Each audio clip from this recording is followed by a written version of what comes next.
ನಿಮ್ಮ favourite serials ಈಗ ಟಿವಿಗಿಂತ ಮುಂಚೆ ಸನ್ ನೆಕ್ಸ್ಟ್ ಆಪ್ ನಲ್ಲಿ ಜಾಲಿಯಾಗಿ ಎಲ್ಲರಿಗಿಂತ ಮುಂಚೆ ನೋಡಿ. ಈಗಲೇ ಸನ್ ನೆಕ್ಸ್ಟ್ ಆಪ್ ಡೌನ್ಲೋಡ್ ಮಾಡಿ ಮತ್ತು ಸಬ್ಸ್ಕ್ರೈಬ್ ಮಾಡ್ಕೊಳ್ಳಿ.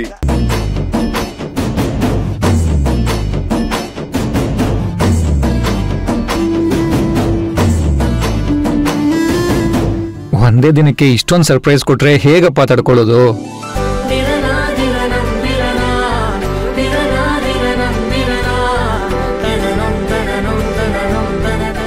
ನಿನ್ನೂರಿಗೆ ಕಾಲಿಟ್ಟೆ ಇಷ್ಟೊಂದು ಸಂತೋಷ ಸಿಗ್ತಾ ಇದೆ. ಇನ್ನು ನಿನ್ ದರ್ಶನ ಮಾಡಿದ್ರೆ ನಾಳೆ ಖಂಡಿತ ನಿನ್ನ ನೋಡಕ್ ಬರ್ತೀವಿ.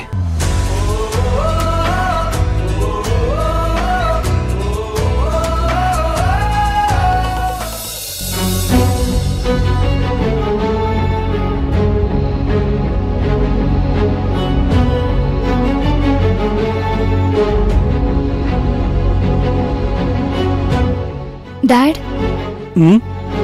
ಯಾಕೆ ಡ್ಯಾಡ್ ಒಂಥರ ಡಲ್ ಆಗಿದ್ದೀರಾ? ಏನಿಲ್ಲಮ್ಮ, ಹೀಗೆ ಸುಮ್ಮನೆ ಯೋಚನೆ ಮಾಡ್ತಿದ್ದೆ. ಭವಾನಿ ಅಕ್ಕನೋ ಹೊರಟೋದ್ಲು, ಭೈರವಿ ಅಕ್ಕನೋ ಮನೇಲಿಲ್ಲ. ಮನೆ ಎಲ್ಲ ಬಿಕ್ಕೋ ಅಂತ ಅನಿಸ್ತಿದೆ. ಇದೇ ಅಲ್ವಾ ಡ್ಯಾಡ್ ನೀವ್ ಯೋಚನೆ ಮಾಡ್ತಿರೋದು? ಹೌದಮ್ಮ, ಅವರಿಬ್ರು ಇಲ್ದೆ ಮನೆನೇ ಬಿಕೋ ಅನ್ಸ್ತಿದೆ. ಭವಾನಿ ಅಕ್ಕ ಸೇರ್ಬೇಕಾಗಿರೋ ಮನೆ ಸೇರ್ಕೊಂಡ್ಲು. ಇವತ್ತೆಲ್ಲ ನಾಳೆ ಭೈರವಿ ಅಕ್ಕನ ಮದ್ವೆ ಮಾಡ್ಕೊಂಡು ಹೊರಟೋಗ್ತಾಳೆ. ಆಮೇಲೆ ಈ ಮನೆ ಎಲ್ಲ ಇನ್ನೂ ಕತ್ಲೆ ಕತ್ಲೆ ಅಂತ ಅನ್ಸುತ್ತೆ ಅಲ್ವಾ ಡ್ಯಾಡ್? ಹೌದಮ್ಮ, ಭವಾನಿ ನಮ್ ಜೀವನದಲ್ಲಿ ಬಂದು ತುಂಬಾ ದಿನ ಆಗದೆ ಹೋದ್ರು ಇವತ್ತು ಅವಳಿಲ್ಲ ಅನ್ನೋ ನೋವು ತುಂಬಾ ಕಾಡ್ತಿದೆ. ಸರಿ, ಭೈರವಿ ಎಲ್ಲಮ್ಮ ಇಷ್ಟೊತ್ತಾದ್ರೂ ಕಾಣಿಸ್ತಾನೆ ಇಲ್ಲ? ಕಾಲ್ ಮಾಡಿದ್ಯಾ? ಇಲ್ಲ ಡ್ಯಾಡ್, ಇವಾಗ ಮಾಡ್ತೀನಿ. ಓಕೆ.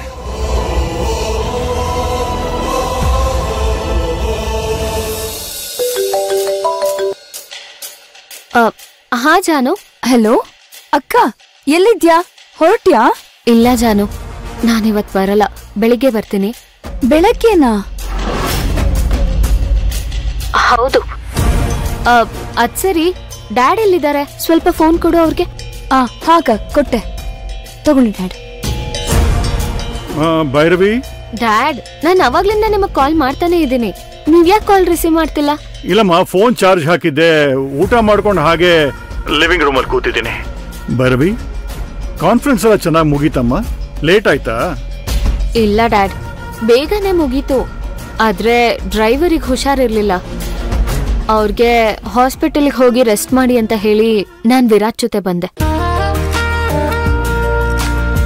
ಆದ್ರೆ ಬರ್ತಾ ದಾರಿಲಿ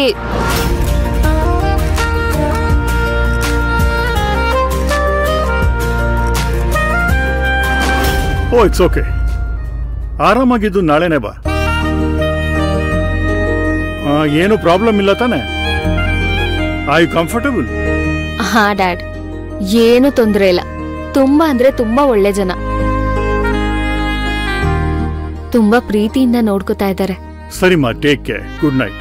ಬೆಳಗ್ಗೆ ಬಂದ್ಬಿಡು. ಅಕ್ಕ, ನೀನೇನಾದ್ರೂ ಬೇಗ ಬರ್ಲಿಲ್ಲ ಅಂದ್ರೆ ಡ್ಯಾಡ್ ಅಲ್ಲಿಗೆ ಬಂದ್ಬಿಡ್ತಾರೆ. ಆಲ್ರೆಡಿ ನಿನ್ ಮನೇಲಿ ಇಲ್ಲ ಅಂತ ಚಟ್ಪಡಿಸ್ತಾನೆ ಇದ್ದಾರೆ. ಬೇಗನೆ ಬರ್ತೀನಿ. ಗುಡ್ ನೈಟ್ ಜಾನು. ಸರಿ ಅಕ್ಕ, ಗುಡ್ ನೈಟ್.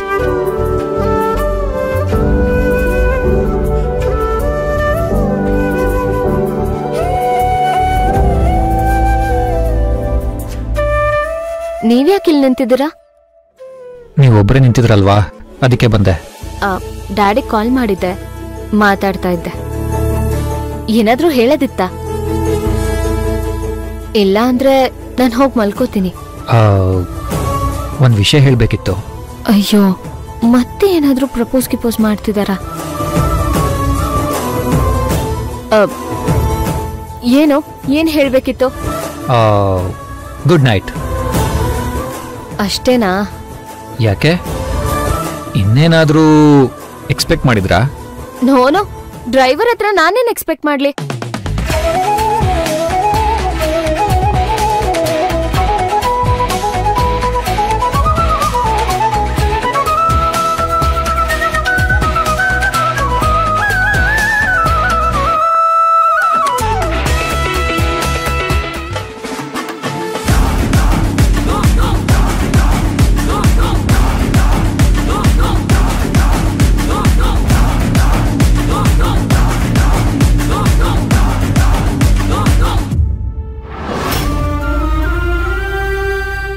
ಸಾಕು ಅಥರ್ವಾ.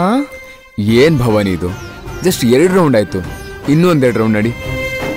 ಪ್ಲೀಸ್ ಅಥರ್ವಾ, ಸಾಕು ಇವತ್ತಿಗೆ. ಭವಾನಿ, ಇಂಥ ಟೈಮಲ್ಲಿ ವಾಕ್ ಮಾಡೋದು ತುಂಬಾ ಒಳ್ಳೇದು. ನಾನೇನು ಡೈಲಿ ತುಂಬಾ ನಡಿ ಅಂತ ಹೇಳ್ತಾ ಇಲ್ಲ, ಡೈಲಿ 4 ರೌಂಡ್ ನಡಿ ಸಾಕು. ಆಕ್ಚುಲಿ ಹೇಳ್ಬೇಕಂದ್ರೆ 20 ನಿಮಿಷ ವಾಕ್ ಮಾಡ್ಬೇಕಂತೆ. ಅದು ಪ್ರೆಗ್ನೆನ್ಸಿ ಟೈಮಲ್ಲಿ ತುಂಬಾ ಒಳ್ಳೇದು ಅಂತ ಹೇಳ್ತಾರೆ.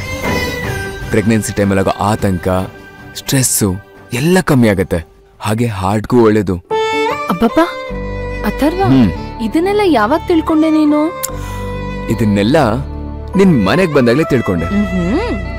ನನ್ ಭವಾನಿ ಏನ್ ಮಾಡ್ಬೇಕು, ಪ್ರೆಗ್ನೆನ್ಸಿ ಟೈಮಲ್ಲಿ ಯಾವ್ದು ಒಳ್ಳೇದು ಯಾವ್ದು ಬೇಡ, ಇದನ್ನೆಲ್ಲ ಗೂಗಲ್ ಮಾಡಿ ತಿಳ್ಕೊಂಡೆ. ಬಾ ಕೂತ್ಕೋ. ಈಗ ನಾನ್ ಹೇಳ್ದಾಗ ಕೇಳ್ಬೇಕು ನೀನಷ್ಟೇ. ಏನಿದಲ್ಲ ಅಥರ್ವಾ? ನೋಡು, ನೀನ್ ಬೆಳಗ್ಗೆ 6 ಗಂಟೆಗೆ ಎದ್ದೇಳ್ಬೇಕು, ಸೂರ್ಯನ ಬಿಸಿಲಿಗೆ ಮೈ ಒಡ್ಬೇಕು, ಆಮೇಲೆ ರಾತ್ರಿ ನೆನ್ಸಿಟ್ಟಿರೋ ಬಾದಾಮಿ, ಅಂಜೂರ ಇದನ್ನೆಲ್ಲ ತಿನ್ಬೇಕು, ಆಮೇಲೆ ತಿಂಡಿ, ಆಮೇಲೆ 11 ಗಂಟೆ ಅಷ್ಟೊತ್ತಿಗೆ ಹಣ್ಣು ಹಾಲು ಕುಡಿದ್ರೆ ಓಕೆ, ಆಮೇಲೆ ಮಧ್ಯಾಹ್ನದ ಊಟ. ಸರಿ, ಆಮೇಲೆ ಸಂಜೆ ಏನಾದ್ರೂ ತಿನ್ಬೇಕು. ರಾತ್ರಿ 7 ಗಂಟೆ ಅಷ್ಟೊತ್ತಿಗೆ ಊಟ ಮಾಡಿರ್ಬೇಕು. ಊಟ ಆದ್ಮೇಲೆ 1-2-3 ಗಂಟೆ ಬಿಟ್ಟು ಮಲಗಬೇಕು. ಇದ್ರ ಮಧ್ಯ ನೀನು ಹಾಡ್ ಕೇಳ್ಬೇಕು, ಪುಸ್ತಕ ಓದ್ಬೇಕು, ಸ್ವಲ್ಪ ವ್ಯಾಯಾಮ ಮಾಡ್ಬೇಕು. ಹಾಗೆ ಅಬ್ಬಾ ಸಾಕು. ಏನಿದು, ಒಂದಿನಕ್ಕೆ ಇಷ್ಟೊಂದೆಲ್ಲ ತಿಳ್ಕೊಂಡ್ಬಿಟ್ಟಿದ್ಯಾ? ಹೆಂಡತಿ ಮಗುನ ಪ್ರೀತಿ ಮಾಡೋರು ಇದೇ ತರ ಕೇರ್ ಮಾಡ್ತಾರೆ. ಹಾಗೆ ನಾನ್ ಹೇಳ್ದಾಗ ಕೇಳಿದ್ರೆ ನೀನು ಆರಾಮಾಗಿರ್ತೀಯ, ನಮ್ ಮಗುನು ಅಷ್ಟೇ ಆರಾಮಾಗಿರುತ್ತೆ. ಅರ್ಥ ಆಯ್ತಾ? ಅರ್ಥ ಆಯ್ತು ಸರ್, ಅರ್ಥ ಆಯ್ತು. ಏನು ಒಳ್ಳೆ ಗಂಡನ್ ಎಲ್ಲಾ ಲಕ್ಷಣಗಳು ಕಾಣಿಸ್ತಿದ್ಯಲ್ಲ? ಮತ್ತೆ ಎಲ್ಲಾನು ಸರಿಯಾಗಿ ಆಗಿದ್ರೆ ಈಗಿನ ಖುಷಿನೇ ಬೇರೆ ಇರ್ತಿತ್ತು ಭವಾನಿ. ನಮ್ಮ ಹಣೆ ಬರದಲ್ಲಿ ಈ ತರ ಆಗ್ಬೇಕು ಅಂದ್ರೆ ಯಾರು ಏನು ಮಾಡಕ್ಕಾಗಲ್ಲ ಅಲ್ವಾ? ಸರಿ ಬಿಡು, ವಾಕ್ ಕಂಟಿನ್ಯೂ ಮಾಡೋಣ.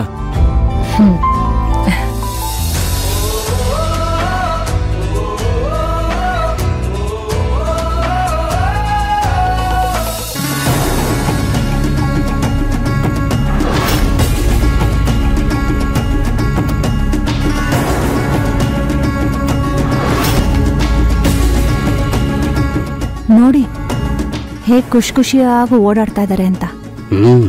ಇದಕ್ಕೆ ಹೇಳೋದು ಹಣೆ ಬರದಲ್ಲಿ ಒಳ್ಳೆ ಯೋಗ ಬರ್ತಿರ್ಬೇಕು ಅಂತ. ಯಾಕೆ ಈಗಂಥದ್ದೇನಾಯ್ತು? ಮತ್ತಿನ್ನೇನು ಓಂಕಾರ್, ಇವನ್ ತಲೆ ಕೆಟ್ಟು ಕುಡ್ದು ಮೂಲೆ ಗುಂಪಾಗ್ತಾನೆ. ಇವಳು ಸತ್ತು ಸ್ವರ್ಗದಲ್ಲಿರ್ತಾಳೆ ಅಂತ ಅನ್ಕೊಂಡ್ರೆ ಈಗ ಮನೆ ಒಳಗಡೆ ಬಂದು ದೆವ್ವದ ತರ ಓಡಾಡ್ತಾ ಇದ್ದಾಳೆ. ಅವಳು ಬಾಲ ತರ ಹಿಂದೆ ಓಡಾಡ್ತಾ ಇದ್ದಾನೆ. ಹೌದಲ್ವಾ? ಅವ್ರದೇ ಲೋಕದಲ್ಲವರು ಪರಮ ಸುಖಿಗಳು. ಸಾವಿನ ಕದ ತಟ್ಟು ಬಂದಿದ್ರು ಹೇಗೆ ಮೆರಿತಾ ಇದ್ದಾರೆ. ಅದೇ ನಾವು ಪಾಪಿ ಸಮುದ್ರಕ್ಕೆ ಹೋದ್ರು ಮೊಣಕಾಲುದ್ದ ನೀರು ಅಂತಾರಲ್ಲ, ಹಾಗೆ ಇಲ್ಲೇ ಇದ್ದೀವಿ. ಇನ್ನೂ ಮದ್ವೆನೇ ಆಗಿಲ್ಲ, ಆಗ್ಲೇ ಎಲ್ಲ ಹಕ್ಕಿಂದ ಮನೆ ತುಂಬಾ ಓಡಾಡ್ತಾ ಇದ್ದಾಳೆ.